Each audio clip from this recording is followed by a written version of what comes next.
বিপক্ষে যুদ্ধ ঘোষণা করছে আজকে। বাংলাদেশ থেকে কত যোদ্ধা ফিলিস্তিনের পক্ষে ইসরায়েলের বিপক্ষে অস্ত্র ধারণ করবে, সেই যুদ্ধটাকে নিশ্চিত করে আপনার খরচ থেকে পাঠিয়ে দেন। আমরা যুদ্ধ করতে চাই, আমরা ওদের হটাতে চাই, ওদের সে বাংলাদেশ থেকে তাড়ানো নয়, গোটা দুনিয়াকে তাড়াতে চাই। আজকে বাংলাদেশ থেকে ইসলাম মুসলমানকে উৎখাত করার ষড়যন্ত্র চলতেছে, আজকে ভূখণ্ডকে বিক্রি করার ষড়যন্ত্র চলতেছে।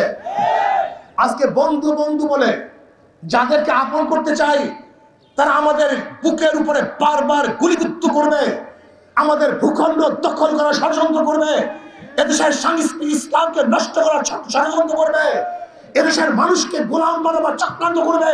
এদেশের মানুষ তা মানতে পারে না, পারে না, পারে না। কাজী শুধু ইসরায়েলের বিরুদ্ধে নয়, ইসরায়েলের দূষণদের বিরুদ্ধে যে ভারত ইসরায়েলের পক্ষে নিয়েছে, ইসরায়েলের পক্ষে কথা বলেছে, ইসরায়েলের পক্ষে তারা দাবি তুলেছে, সেই ভারতকেও বাংলাদেশের মানুষ বয়কট করে তাদের আপন করতে পারে না। শত্রু শত্রু আমার বন্ধু, শত্রুর বন্ধু আমার শত্রু।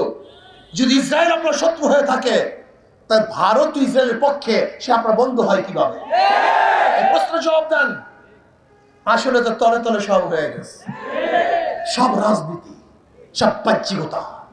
না, জনগণ তা মানতে পারে না। আসুন আমরা সম্মিলিত ভাবে আজকে সরকারের দাবি জানাই, আপনাকে নিশ্চিত করতে হবে বাংলাদেশ থেকে কত যোদ্ধা ফিলিস্তিনের পক্ষে ইসরায়েলের বিপক্ষে অস্ত্র ধারণ করবে, সেই যুদ্ধটাকে নিশ্চিত করে আপনার খরচ থেকে পাঠিয়ে দেন।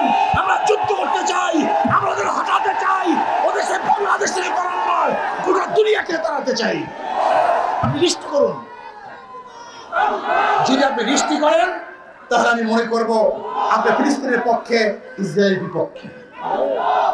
আসুন আপনি সৈন্য পাঠান, বাংলাদেশ থেকে ভীষণে গোটা দুনিয়ার মধ্যে সৈন্য যায়, আপনার ফিলিস্তিনের পক্ষে সৈন্য পাঠান। এদেশের জনগণ আপনার পক্ষে থাকবে, এদেশের জনগণ আপনাকে ধন্যবাদ জ্ঞাপন করবে, আপনার কথা মনে রাখবে। আপনি পদক্ষেপ গ্রহণ করুন যে বাংলাদেশের এত প্লাটুন সৈন্য আগামী 9 তারিখ ফিলিস্তিনের পক্ষে দখলদার ওই সালেম খুনি ইসরায়েলের বিপক্ষে তারা যুদ্ধের জন্য রওনা করবে। গোটা দুনিয়ায় আপনার ইতিহাস হয়ে থাকবে। আমরা এটি দেখতে চাই। আমাদের বাংলাদেশের যোদ্ধারা, জওয়ানরা, সৈনিকেরা তারা সালেমের বিরুদ্ধে মানবতার পক্ষে যুদ্ধ করার জন্য রওনা হয়েছে। আমরা দোয়া করব, আমরা তাদের সাথী হব এবং তাদের জন্য সহযোগিতার প্রয়োজন আমরা সহযোগিতা করব। আর বাংলাদেশ সরকারকে একটা দাবি জানাতে চাই, আপনি অবৈধ সরকার যদিও, তারপরে যেহেতু আছেন বলতেই হয় আপনাকে, আপনি একটা কাজ করুন, ফিলিস্তিনি জনগণের পক্ষে তাদের সাহায্য করার জন্য, নির্যাতিত জনগণকে সাহায্য করার জন্য। আজকে যারা বাচ্চারা ঢুকে ঢুকে না খেয়ে মরছে, পানির পিপাসায় তারা জীবন দিচ্ছে, রক্তাক্ত অবস্থায় রাস্তায় পড়ে আছে, তাদের পক্ষে আপনি একটা সাহায্য সংস্থা পাঠান, ডাক্তারের টিম পাঠান, সরাসরি তাদেরকে সাহায্য করার জন্য আপনি ব্যবস্থা গ্রহণ করুন।